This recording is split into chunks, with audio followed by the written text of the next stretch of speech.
Good morning. Well, I should say good afternoon.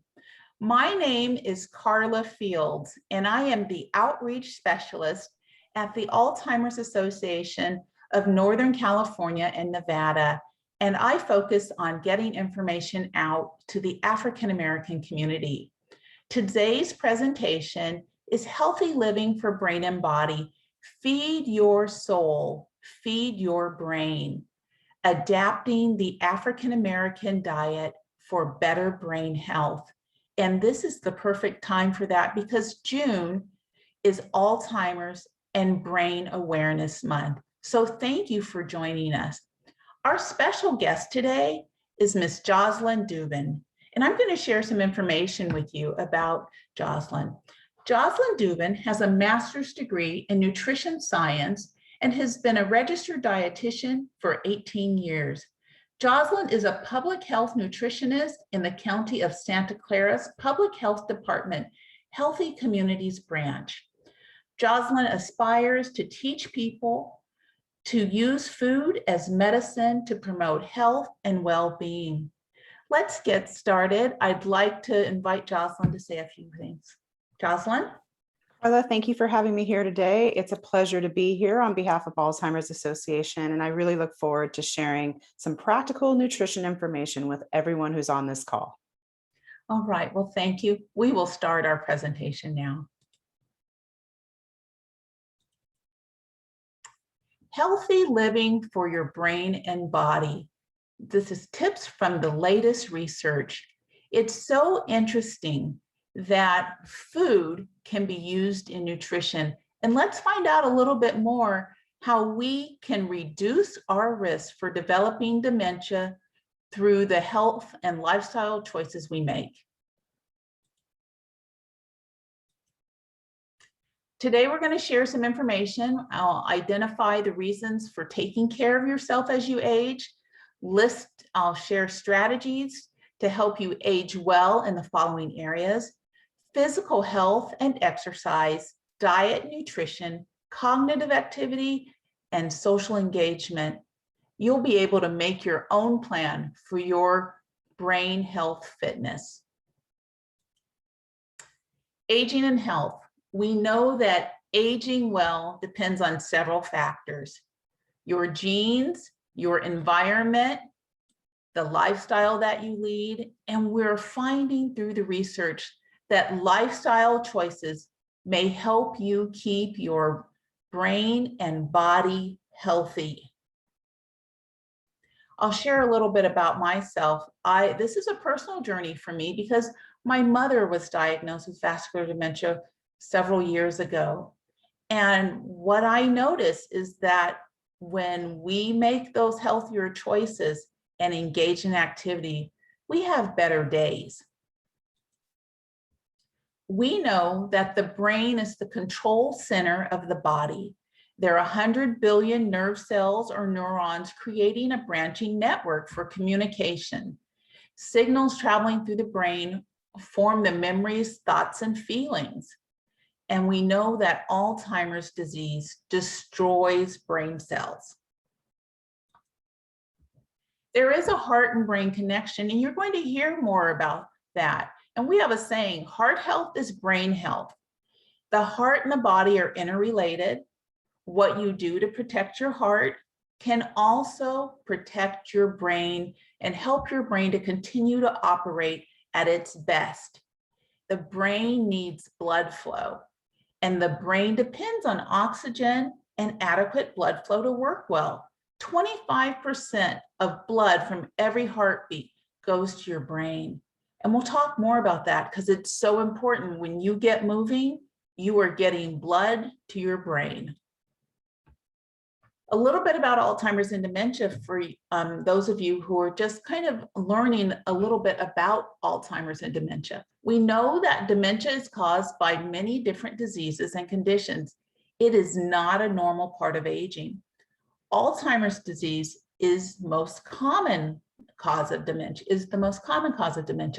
And Alzheimer's is one form of dementia. Some of the other forms are vascular dementia, Lewy body dementia, and frontal lobe dementia. Those are the more common forms of dementia, but they are all under that dementia umbrella. So you may hear someone say like, oh, they don't have dementia, they just have a touch of senility. That is dementia. Risk of Alzheimer's and dementia include age, and age is the #1 risk factor. And you may be feeling like you're hearing more about dementia in the news and in the media, and that's because as our baby boomer population ages, we're going to see higher rates of dementia. Genetics is a factor. If you have a family member, a mother, father, or sister and brother that have developed dementia, you are at higher risk. So you definitely want to be able to know what you can do to reduce your risk. Cardiovascular factors. If you have heart disease, high blood pressure, high cholesterol, diabetes, obesity, those all put you at increased risk for developing dementia, and fewer years of formal education. So being a lifelong learner is critical to reducing your risk. Therapies for Alzheimer's can treat the symptoms for a time, but they cannot slow down or prevent the progression of the disease. So the first area we're going to talk about is physical health and exercise. Cardiovascular activity may reduce your risk of cognitive decline, and regular and vigorous exercise leads to increased blood flow. Other physical activities may also yield benefits, and there is no single recipe for brain health. And I have to tell you anecdotally, the days that I'm able to get my mom out for a walk, she has better days. I notice that her memory seems to be better and it stirs more conversation. And you know what? I know when I exercise, I have better days too. I feel better, I sleep better, I have clarity and thought. So I think that anecdotally, I can say there is something to that element of exercise and physical activity reducing risk. Physical health and exercise, what you can do is do something you like. Start out small, move safely, get your heart rate up, ask friends to join you, and check with your doctor before you start. All right. What you should be aware of: if you're smoking, it's time to stop. Avoid excess alcohol and get adequate sleep. Sleep, they're doing more research on sleep, and sleep is a significant factor. What research is showing, when you are sleeping in deep REM sleep, that your brain is clearing out those plaques, and plaques are what build up in your brain and stop and disrupt the communication, those brain signals. So if you're not sleeping well, talk to your doctor, because this is a medical issue. And we're reading more research all the time that shows so many diseases and can be affected by sleep. So take care of yourself and get sleep. Avoiding head injuries, protect your head, wear the helmet.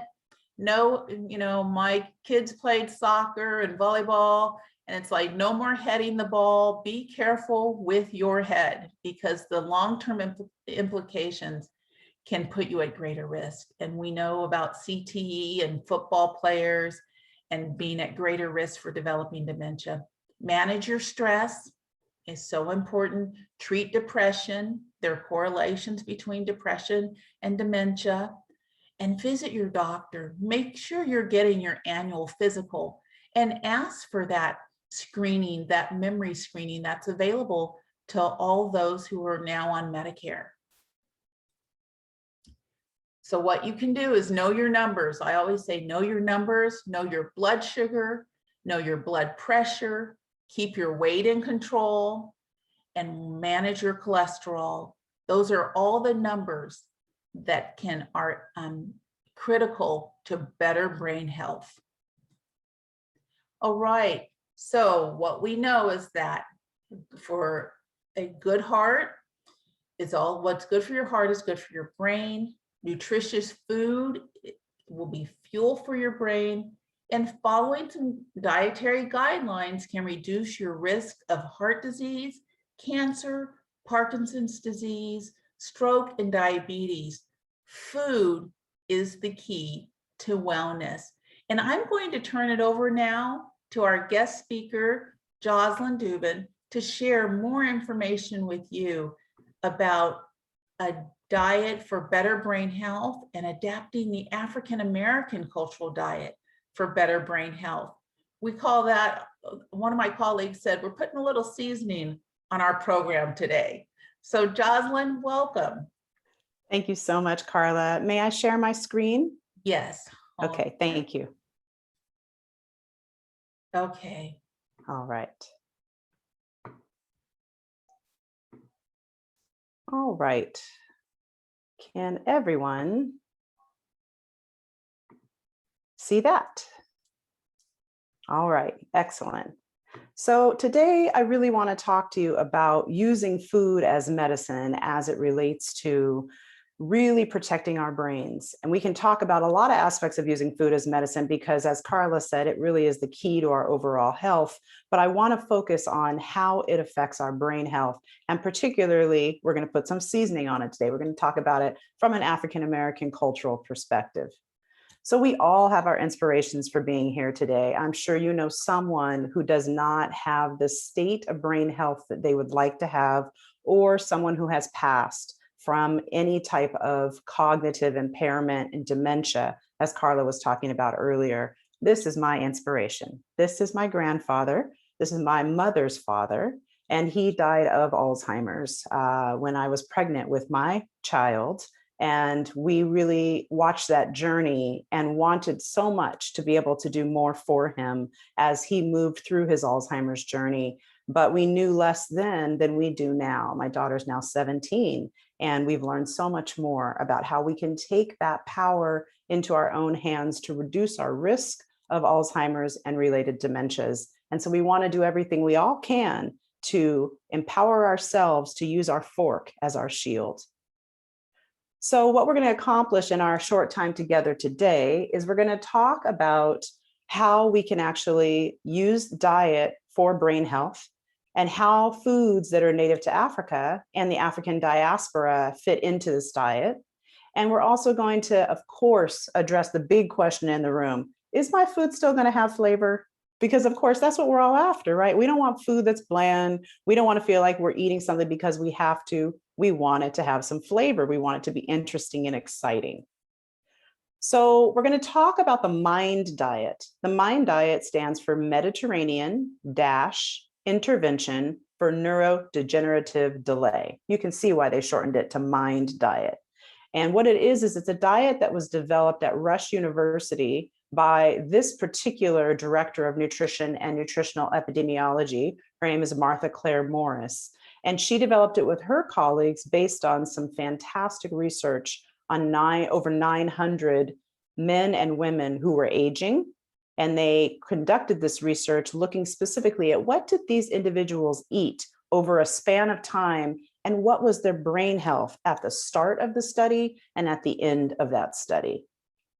So it was 923 volunteers to be exact, and it was a project called the Rush Memory and Aging Project. And for 9 full years, they tracked what these individuals ate. They didn't control what they ate. They didn't ask them to eat a certain way. They just tracked what they ate. And then they looked at who got Alzheimer's and who did not, who had related dementias and who did not at the end of that 9 years, and made those correlations between what they ate and how their brain health was at the end of the 9 years. What they found in conducting this research is that people who followed the MIND diet had a 53% lower risk of developing Alzheimer's. That is a huge decrease in risk just when you look at the dietary intervention alone, not even taking into account physical activity and all the other things we can all do to reduce our risk for Alzheimer's and related dementias. And for those who followed it, not strictly, but somewhat, they saw a 35% decrease in risk of Alzheimer's. So even that is pretty profound. So what we know is the MIND diet combines two very popular diets, the Mediterranean diet and the DASH diet, which you might know if you have anyone in your family with high blood pressure. Their doctor or dietitian may have taught them the DASH diet. So what we know is if we follow Mediterranean diet by itself, that it alone can reduce the risk of Alzheimer's by 54%, but you have to follow it strictly. Only works if you follow Mediterranean diet strictly. If you follow the DASH diet, when followed strictly, reduces risk of Alzheimer's by 39%. But again, you've got to follow it to a T. And what we found that was the most insightful is that neither Mediterranean nor DASH reduced the risk of Alzheimer's if you followed it loosely. So really, it was an all or none benefit there. So we know the MIND diet can reduce risk of Alzheimer's by 53%. That's huge. What does that mean in terms of what we actually eat? Of course, that's the answer we want to get to today. So the foods that really were included by these 923 subjects in the 9-year study that really showed the most protective benefits were dark green leafy vegetables, other colorful vegetables, nuts and berries, beans, whole grains, fish, poultry, and olive oil. So we're going to put a soul food spin on it today so that we can talk about it in terms of what we in the African diaspora have included in our diets that can be really beneficial for our brains. But before we do, I just want to tell you, we're not going to be talking about you eating more ribs today. We're not going to be talking about you having more pound cake today. I know they're delicious. I have had such phenomenal foods growing up that are representative of our African traditions and our African American traditions, but we really want to kind of hone in on the best ones for our brain. So that will exclude, for all intents and purposes, red meats, butter and stick margarine, cheese, pastries and other processed sweets, fried foods, and fast foods. Now, what I don't want to see is the number of participants drop right now. You telling me, oh, I want to have all those foods. You took away all the fun. There's still going to be some fun in your diet, and there's definitely going to be flavor. So what we're going to talk about is the African Heritage Diet. And the African Heritage Diet is what we have all been following and our ancestors followed since 4000 BC.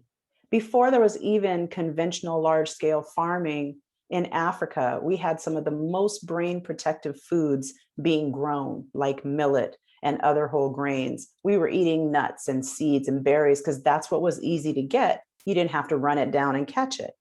And those were really protective of our brain health. So I know that this image is small. So what I'm going to do is I'm going to kind of pick it apart for you. And we're going to talk about pieces of it so that you don't have to squint to see those images. So in a nutshell, that pyramid we just saw can be put into categories of our vegetables, our beans, our herbs and our spices and our sauces, our fruits and our starches and whole grains, our dark leafy greens, our tubers and our nuts and seeds. Those darker brown categories that are represented here are the main focus. And then we're going to put a little less emphasis on our poultry and our eggs and our meat, our oils, our fish and our dairy and our sweets. So nothing is out of the question. We have to live in the real world and eat in the real world. But I want to tell you where to put your focus and where to have the minority of your dietary energy going. So we know in the MIND diet that specifically 1 serving of dark green leafy vegetables daily, a serving of additional vegetables that are colorful daily, and 3 servings of whole greens daily are phenomenally protective for our brains. So if we take that information and we put it into a soul food context, let's pick apart those smaller images that I showed you and really put some emphasis on the things that we need to focus on eating daily. So our dark leafy greens, we need to have those in the diet daily for brain health. When in the soul food perspective or the African heritage diet, we know that means beet greens. If you're from the Caribbean, you're familiar with callaloo, which is very much looks like spinach, but is a little bit more bitter. Chard, collard greens, dandelion greens, kale, mustard greens, spinach, turnip greens, and also watercress. So you really want to make sure that you are incorporating these foods, not all of them every day, but pick one and try to incorporate them into your diet so that you can really nourish your brain with all of those B vitamins and iron and vitamin C. It just goes on, those nutritional benefits. In terms of the starches and whole grains in an African heritage diet, things we grew, again, back as far as 4000 BC, brought with us to this country, brought with us to the South America and to the Caribbean. We're talking about amaranth, barley, couscous, fonio, injera, kamut, maize, corn. That's another word for corn is maize, millet, rice, sorghum, teff, and wild rice. So if you ever go out for Ethiopian food, and you have that nice spongy bread and you use it to pick up your collard greens, your brain is saying thank you, right? Because you just paired your whole grains with your greens. If you love to have any types of grits, your brain is saying thank you. That's a whole grain. And then, of course, our colorful vegetables, our asparagus and beets, Brussels sprouts, broccoli, cabbage, carrots, cauliflower. It just goes on, all the different colorful foods that we can include within the diet that will help to nourish the brain if we include them daily. So in terms of foods to include weekly rather than daily, so several days per week, let's say days with a T. So Tuesday, Thursday, Saturday is the way I like to think of it, right? Let's make sure to get these foods in because this will also help to nourish the brain and has been shown to be effective in reducing the risk of Alzheimer's. 5 servings of nuts per week. So it might just be a handful of a trail mix you made at home. It might be that you throw some nuts into your oatmeal in the morning. It doesn't matter how you incorporate it. It matters that you incorporate it. 3 servings of beans per week. Who else loves black-eyed peas like I do? I can eat them on a very regular basis. So that's not a problem for me to include several days per week. But if it is for you, maybe we go to some of the other beans that are available, like lentils. 2 servings of poultry per week. So if you are not a vegetarian and you're including meats, I want you to put more emphasis on the chicken and turkey, less emphasis on the beef and pork, because we know that that is helpful for protecting the brain. And 2 servings of berries per week. And particularly our blueberries and our strawberries are incredibly supportive of reducing plaque within the brain. So when we look at our soul food swaps, we might be talking about including things like dates or peaches or pomegranate or watermelon or tomatoes as those fruits. And you'll see that list goes on. As I've noted here, also things like avocado and papaya and lime and mango. So here we are in summer. It's a beautiful time to access all of these foods to nourish our brain. And then our nuts and seeds, maybe you're not a big fan of walnuts, but you're willing to have some sunflower seeds. Great. That also is great for your brain health.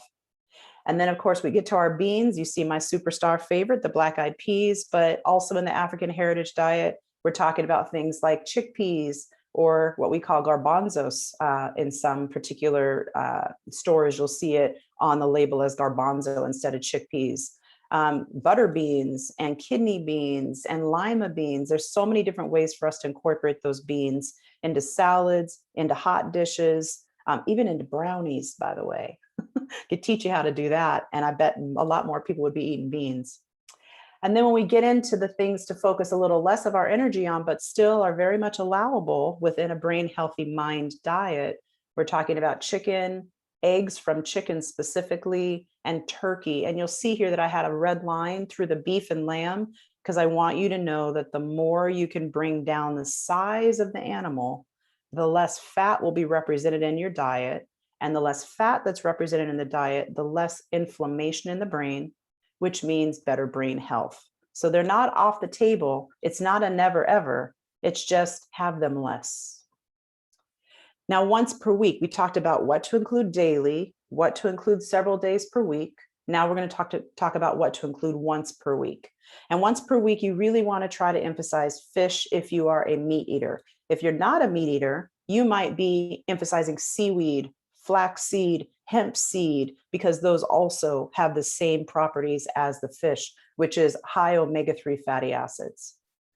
And so when we talk about our soul food swaps, what that might look like is maybe you're having shrimp, maybe you're having trout, maybe you're having sardines as a part of that meal. And if you happen to be vegetarian, then maybe you're having a smoothie that has some hemp seeds and some chia seeds in it. Maybe you're having more meals where there's some seaweed included in a salad or with sushi or in a soup. But you really want to make sure to get these omega-3 rich foods in on a regular basis. They're incredibly nourishing to the brain. And then someone just said, we don't have seasonings for fruit anymore. Fruits are available year round. Should we eat these out of season fruits? What about seedless fruits? Should we eat those? You can eat seedless fruits. You can eat fruits with seeds, but your best brain protection is going to come from having blueberries and strawberries on a regular basis and making those your primary fruits. They also happen to be lower in sugar than our tropical fruits. And yes, you're right. We don't have seasons for fruit anymore. It's still great to eat fruit in season and all produce in season because you're going to get the most nutrition closest to when it was picked off the tree or closest to when it was plucked out of the ground. So when possible, eat fruits in season, but emphasize those strawberries and blueberries. And in California, we're spoiled. We get them year round, right? And so the foods we're going to minimize: butter, cheese, red meat, fried foods, fast foods, pastries, and other sweets. And most people say, yep, everything in moderation. And I say, what is the definition of moderation? Most people don't have a concrete definition. What I love about the Mind Diet is it actually makes that definition concrete.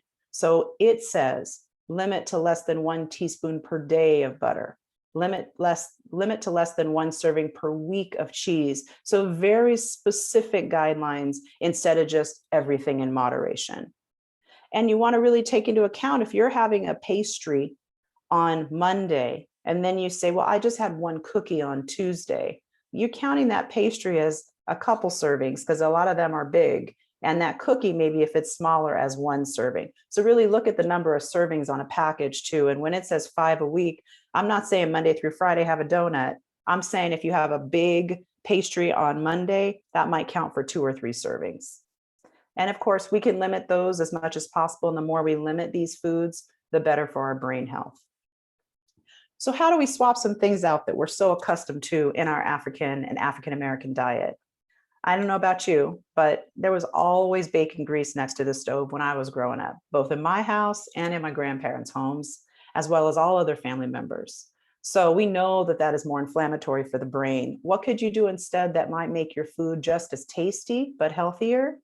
Avocado, avocado oil, and liquid smoke. Now, if you pair the avocado oil and the liquid smoke together, you're going to get a smoky, almost meaty flavor in your food, but you're not going to have the saturated fat that the bacon grease has in it. Much healthier for the brain, still works for your recipes that you really love and enjoy. I also was born and raised on a mean pound cake. So my mother had it when she was pregnant with me. We had pound cake growing up. It was one of my father's favorite foods. But we know that the number of eggs there far exceeds what's recommended in the Mind Diet in terms of overall health for the brain. So maybe we say not 0 dessert, but let's just clean it up a little bit. Let's take the eggs down a little bit and the sugar down a little bit. Maybe we do strawberry sponge cake instead, because then we're getting our strawberries in, but we're also having a smaller amount of something that has less overall egg in it, and it's better for the brain health. We're coming to ribs, everybody. So we know that this is a part of our tradition and that many people look forward to summertime barbecues because of the ribs. I also grew up eating delicious ribs, but I know that my brain is healthier when I have barbecue baked beans.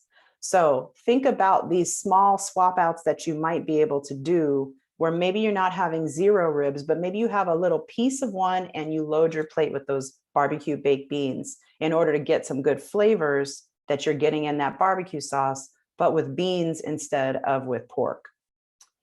We also love to have things like catfish, right? And oftentimes catfish and something else fried with it, like French fries. And I'm recommending that you swap that out. And instead of having the catfish, have some shrimp. Instead of having the French fries, have some grits. Shrimp and grits is a beautiful combination, not just for brain health, but it's delicious. And so that's one other to consider. I'm going to take a look here. I've got a couple of questions in the chat. Can we receive this handout? Yes, I'm glad you're trying to do better. Beautiful. Yes. And will the PDF be sent to attendees? I'm more than happy to share this PowerPoint with all of you. And someone's asking how keto diet might intermix with this.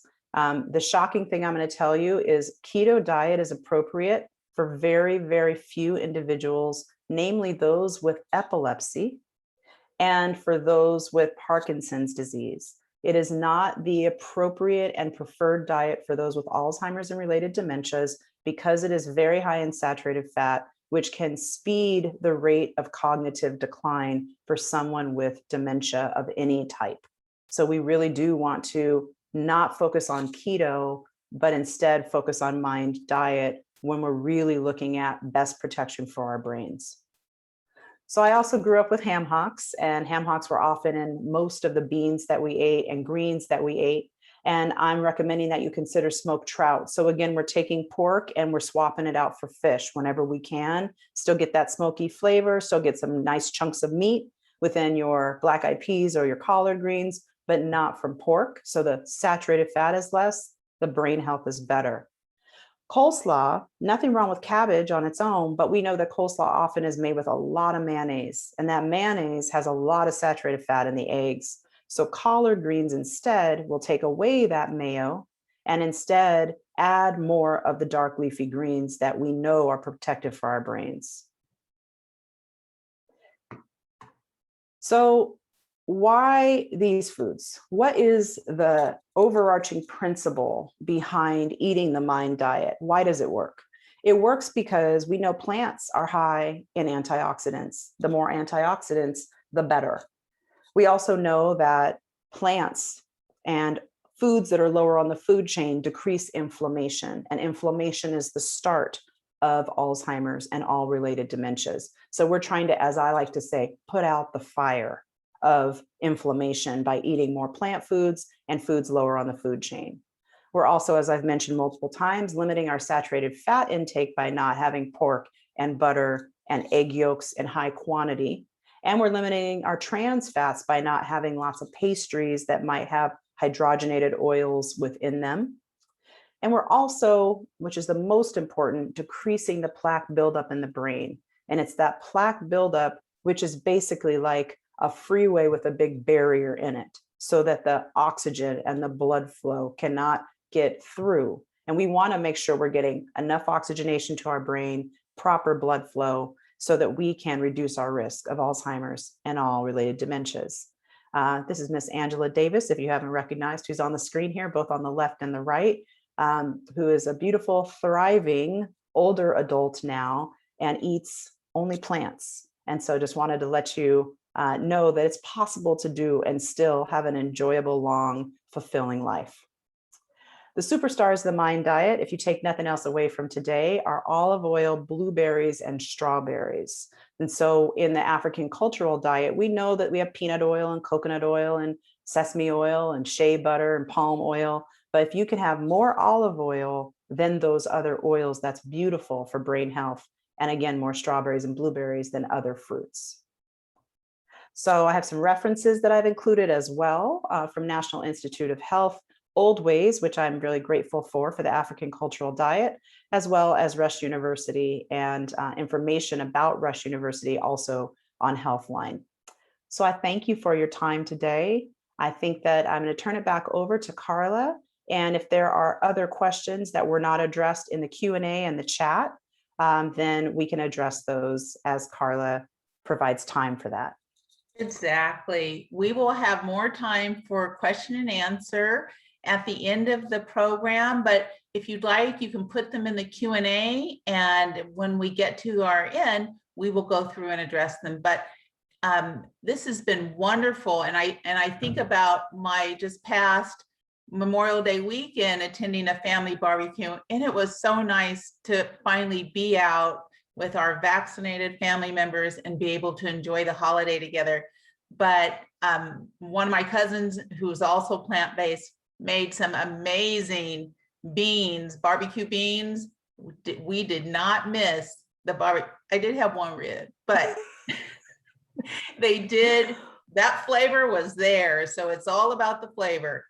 And just the other day, I made some lentil sloppy joes, and I had people in my family asking for seconds. So there are options out there that can definitely promote better brain health in terms of food. Let's talk about what else you can do. And I'm going to share my screen to continue talking about what we can do. So Jocelyn really got in there and shared that information about what you can do for diet and making those swaps within our cultural diet. Well, what else can we do to reduce our risk? She talked about all of this, the things you need to eat, the things you need to avoid. There's more you can do, and that's the cognitive activity, keeping your brain vibrant. And as we get older, we tend to kind of slow down in terms of learning something new every day. We learn when we get older as kind of like an as is needed situation, which is completely different when we were younger. I recall my parents asking us every day at the dinner table, what'd you learn today? And, you know, we never asked adults that back. That may have been out of respect, but we need to ask ourselves every day, what did I learn today? Did I do anything that stimulated my mind? Because so often we kind of put our lives on autopilot, and we need to get back to, let me get involved in things that are stimulating. So we want to keep our mind active because it forms new connections among brain cells.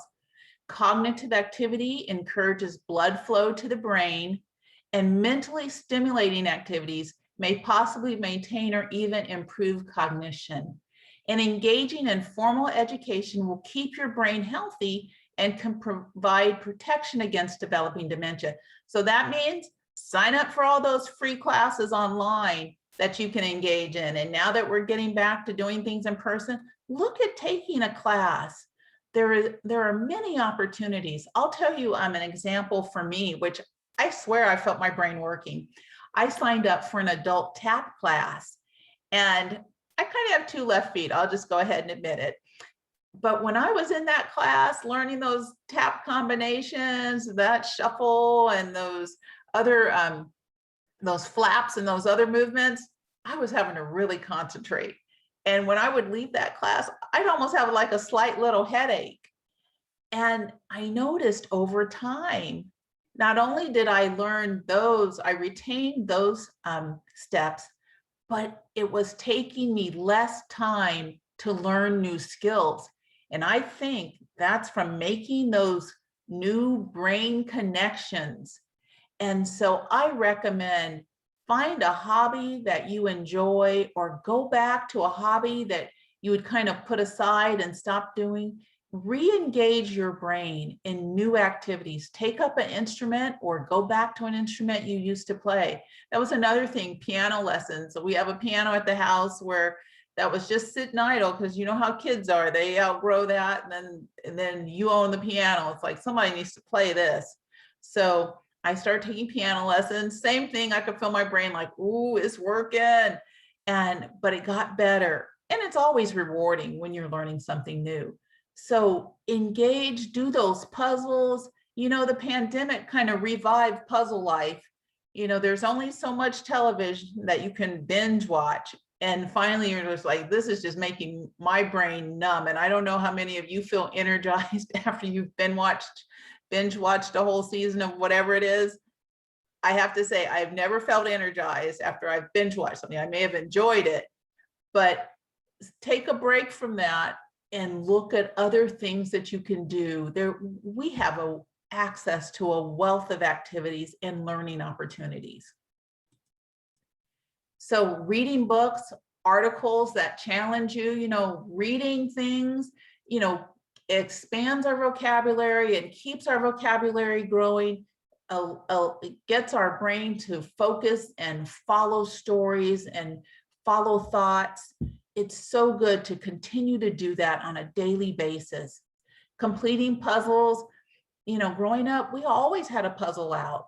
And it's good to have a puzzle around because, you know, during those moments where you're not doing a whole lot, you can sit down and just engage your brain into doing those puzzles and playing games that are challenging.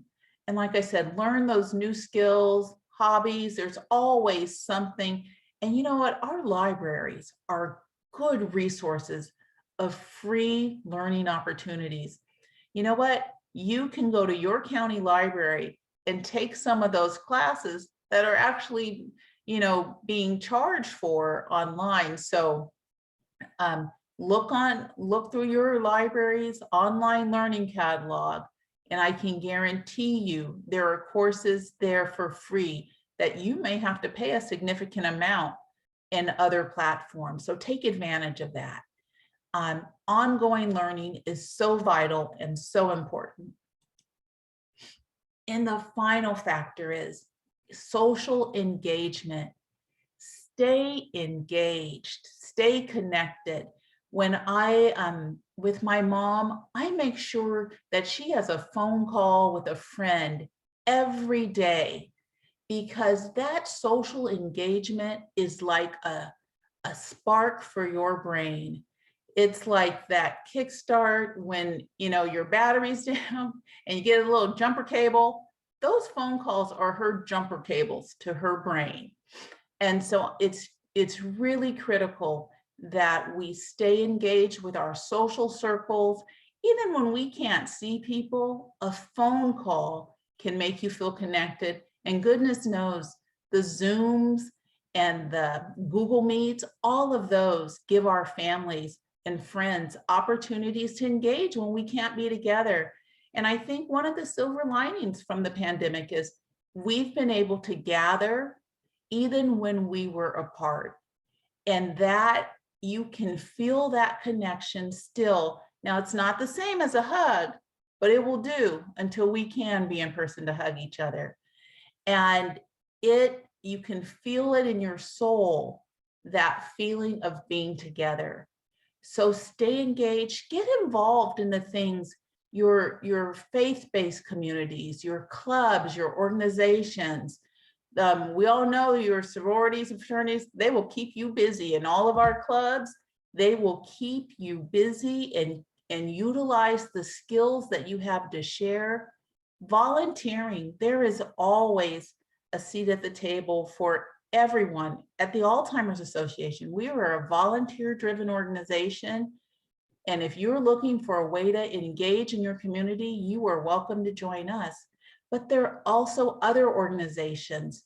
So look at your skills that you have where you're giving back to your community, but you are giving back to yourself, to keeping your brain vibrant. So remaining socially and mentally active is looking like it's supporting brain health and possibly delaying the onset of dementia.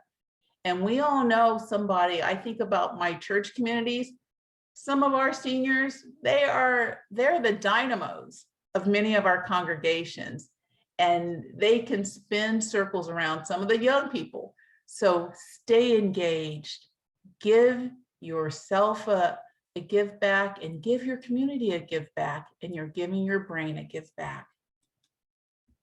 So when we talk about social engagement, I've said visit with friends and family, looking at old photos, talking. Those are wonderful ways to keep that brain stimulated. Staying involved in your community, volunteer outside the home, join a group or a club, and if there's not one, start one. There's somebody else out there in the world who enjoys doing something that you enjoy doing. So do it together with someone. So putting all these 4 pieces together are the critical components to reducing dementia risk. So taking care of your health, getting moving. We had a wonderful discussion about eating the right things, and our African American and African diaspora diet, they are all a part and can be a part of that healthy diet program. And keep your mind active and stay connected with others. And those will provide you well-being all around. So you can start now, begin today in little steps. I believe in the tiny habit kind of plan. You start little, you'll be successful, and then build on that. And if you fall off the bandwagon, just get back on. Don't beat yourself up. Every day is a new start. Every minute's a new start. So if you kind of steer off track, make your next decision a healthy one. Healthy choices throughout what you do. Make a plan, get support from others, and have fun doing it. And you want to be a savvy consumer. If it's too good to be true, it's probably not true. There are a few miracles out there. Be cautious when you hear huge promises or reports of miracle cures. Do your research. And we all know you can look online and find lots of research, and sometimes it's overwhelming. So you can consult a trusted, reputable professional, your doctor, a pharmacist, and the Alzheimer's Association can give you advice or just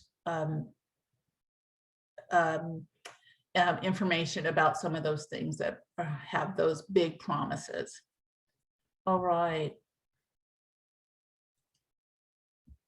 And know that the Alzheimer's Association is here as a resource for families. We have a 24/7 helpline.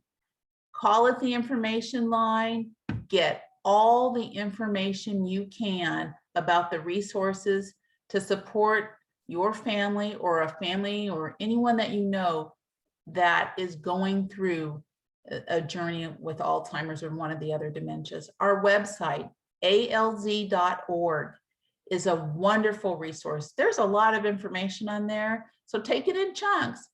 But if you're looking for information about resources, support groups, forms for people with a diagnosis, forms for caregivers, it is all there at alz.org. Alz Connected and Alzheimer's Navigator are all resources to help families and individuals, the caregivers and people with a diagnosis, and anyone just looking for more information. But our helpline number is 1-800-272-3900. I'll go back and put that in the chat, but use that. You can call that number if you're in a crisis. You can call that number if you just have a question. So don't hesitate to get all the information you would want about Alzheimer's and dementia. All right, so I'm going to stop sharing my screen. And I know that there are some questions out there for Joslyn, and let's take a look. I'm going to look at the question answer first, and then let's see. Oh, I think this is might be from a family member. Tell the truth. Tell them your area pig farmers and great granddaughters. So you walk it in. I am not sure, but someone else said, what about watermelon and cantaloupe?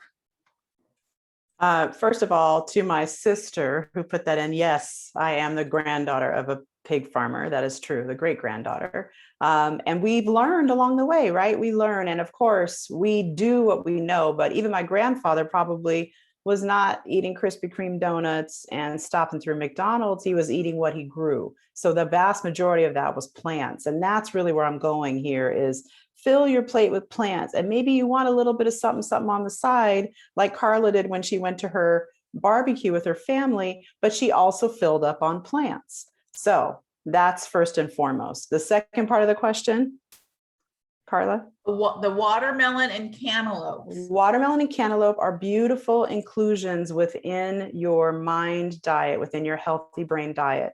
But you want to make sure that you have variety in that diet. So this is a beautiful time of year for our melon. Maybe in the dead of winter, not so much. They're not going to taste as good because they were picked off season and they've been sitting for a while in cold storage. So eat with the seasons to the extent that you can, support your local organic farmers to the extent that you can, your local stores to the extent that you can. And yes, watermelon and cantaloupe are excellent options. All right. So I'm looking here. You're getting, someone asked, Jana Rickerson, how would low glycemic play into the mind diet? So low glycemic plays in that the less sugar, low glycemic means the sugar concentration of foods is low. The less sugar in the diet that's added, the less potential for inflammation. So, like I said, going from a pound cake to a strawberry shortcake, you're going to dial back that sugar a little bit. But if you just went to a bowl of strawberries, you would dial it back a lot. So, like low glycemic does play in, but it's not the end all and be all of my diet. And sometimes we get a little bit too fancy with our nutrition and we think we have to do 7 different things. I got to be low glycemic. I got to make sure I'm plant-based. I got to make sure I'm following this protocol and that protocol. And then we get so frustrated that we can't do it all that we abandon it. So rather than focusing on low glycemic, just focus on fill your plate with the foods that we talked about and minimize the ones that we said to minimize. And know that if your blood sugar is under better control, your risk for Alzheimer's is lower. So more berries, less pastries. All right. Are there any other questions? Feel free to put them in the chat or the Q&A. One thing I've noticed, vegetables that are kind of considered new have been a part of the African-American cultural diet for some time. And we're finding newer ways to prepare them. I've seen collard greens steamed and used as a wrap I saw it used as a wrap for a burger, but I've also seen it used as a wrap for just sandwich or roll contents, and very tasty. Matter of fact, I'm not putting a plug for Trader Joe's, but I did see one at Trader Joe's where you could get a collard wrap. It was delicious. So, and there's more things. And you can look to, if you're interested in growing your food, our community extension is a wonderful resource on gardening. And I attended a talk and I went and picked up a free tree collard plant that is growing in my backyard. And I'm using it. I use it, tree collards have little smaller leaves. And so I was fiddling around trying to make a little hors d'oeuvre with them. But there's so many new ways to prepare, produce and things that we've had in our diet for a long time. Mm-hmm. Who knew that kale was going to blow up in the world and become such a big thing, because that was something we've been eating a long time. And our okra, a good veggie. We have some non-meat eaters in my family, and I have found a way to take grandma's old recipe and make some solid, good veggie gumbo. And for the meat eaters, I'll put a little bit on the side, but there's so many ways of looking at things in new ways. Let's see if we have any more questions or in our chat. Okay. And then I'm thinking about, so Jocelyn, what should people be doing in terms of monitoring like their BMI in terms of their diet? What should they be looking at? And can you share with us maybe about those markers for BMI and what that means in terms of health? So BMI is tricky when it comes to African American populations because we tend to be a people that are very strong. And so a lot of times we have a larger bone structure, which means we have more density in the body than someone who may be, let's say, of Swedish descent or someone who might be of Vietnamese descent. So it really depends on the individual's bone structure, how heavy they appear on the scale in relationship to their height. But the general rule of thumb is that you want your BMI to be under 25. And if it is over 25, then you are at greater risk for things like Alzheimer's, diabetes, high blood pressure, and so on. So the general rule is BMI under 25, but not so low that you are also at risk of underweight. So we tend to say between 20 and 25. However, what I want most people to really focus on is what Carla talked about. Be physically active, no matter what your size. Because if you are physically active, you're strong, and it's more the strength that we're looking for and that blood flow we're looking for, and less emphasis on a number on the scale or a number that can be calculated in your doctor's or dietitian's office. And keep track of your other numbers. Keep track of your blood sugar, your blood pressure, your cholesterol levels, those numbers are more meaningful than your weight in terms of your overall risk profile. And we want to keep that risk low. So I always try to have people not focus on weight, but focus on the health within the body, regardless of that body size. Okay, well, thank you. We have another question coming in. If we start now, will these new ideas help postpone the onset of dementia? All of the research tells us, yes, it's never too late to start, and that we could start eating healthy today at the age of 55, 65, 75, 85, and it's still going to have a positive effect no matter how late we start. So yes, it's never too late to begin, and I recommend beginning today. And like Carla said, if you fall off, just try again. Take another attempt at it. Exactly. And there's some studies going on in the Northern California area. UC Davis is running a couple studies. They have, they're a national site for the MIND diet. And you can look that up through UC Davis and research that. And they're looking at how much, what is the intensity of those lifestyle changes. It's called actually the Pointer Study. The lifestyle changes, the intensity and the level of those changes. What do you need to do to actually reduce that risk? And then UC Davis is also running a exercise and lifestyle program based and partnering with the city of Oakland.